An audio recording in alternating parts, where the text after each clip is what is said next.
kailangan natin magpasalamat kay Pastor Apollo Kibuloy for his generosity. Alam nyo, bumisita ako sa kanya nung siya ay nasa hospital, sa Pasig Hospital.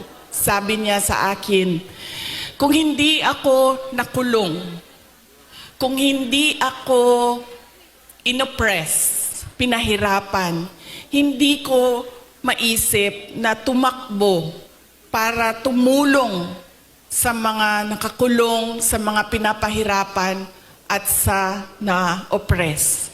Sabi niya, tama lang na ganito ang nangyari dahil naliwanagan ako at napaabot sa akin ang mensahe na kailangan kong tumakbo bilang senador para tumulong sa mga nahihirapan at pinapahirapan.